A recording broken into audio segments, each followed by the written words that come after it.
ano yung achievements niya. Achievements. Okay, sir. May butt in.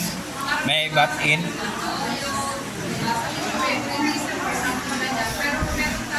Okay. Okay, classmate. Ganito, para hindi tayo naguguluhan. Kasi maliit lang ng segment yan para sa kabuuan ng ginagawa natin. Okay? Matutukan po natin. Basta pagka nakita ng bats, uy, si Rosario Gaspar, ang madaming achievement, dapat siya ang ating i-recommenda. Dapat ganon. O sino mag-uupos? O kung walang posisyon, yun na, siya na yun. Okay na tayo. O, balikan po natin yung mas critical. Yung pong mga attendance natin, kumusta na kayo?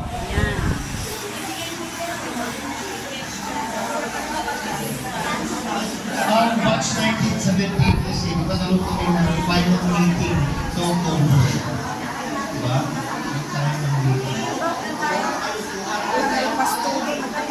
So yun ang announcement nila, yung mga pictures na kailangan sabihin sa akin.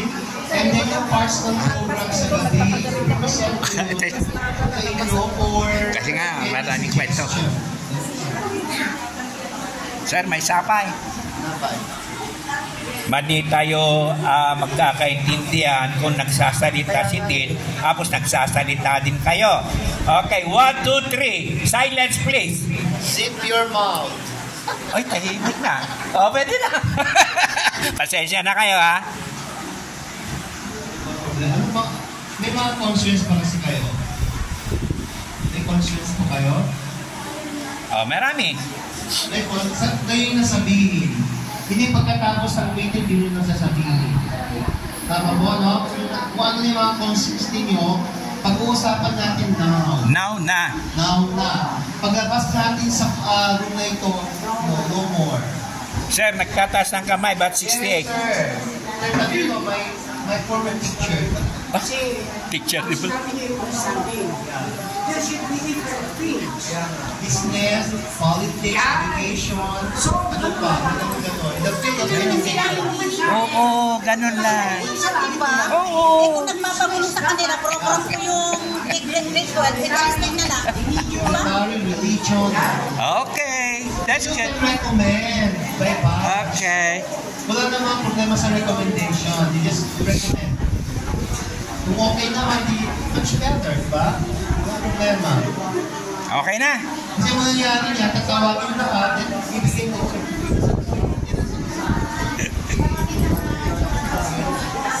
Parang sana. Okay, sir, okay na po? Okay na, okay na. Concern.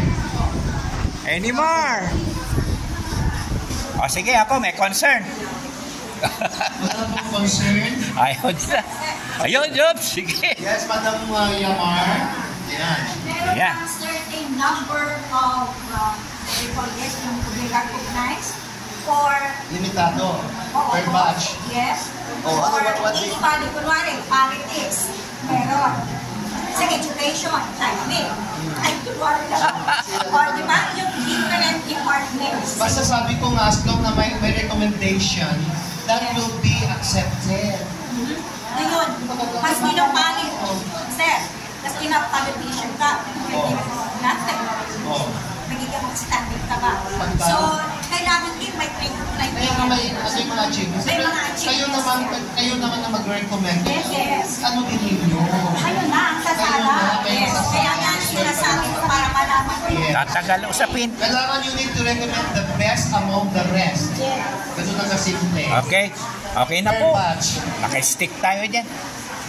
Ano na po, mahaba usapin natin sa most distinguished. Ipagkano kasi, kung by category kayo, education, religion, wala pong mangyayari. Isahin po ninyo, isa lang ang representative ng most distinguished batch alumni. Opo, kasi kung dalawa politiko, dalawa ipapasok ninyo. Paano po yung educators naman, na magaling din naman? Lalo pong gugulo yung programa. Kaya nga the best, yung pinaka-the best po piliin ninyo na i-recommenda ng batch. Yun po yung isasama ni Madam Eros. Sisingit lang po tayo doon. O ano pa po? Halika po. Okay. So, by batch, isa lang kapang naman i-record Opo, kung lahat po kasi, ano na mangyayari sa program natin? The best among the best. The gem among the gems. Ganun po yan. O, yun ang usapan na natin pang matapos na yan. One,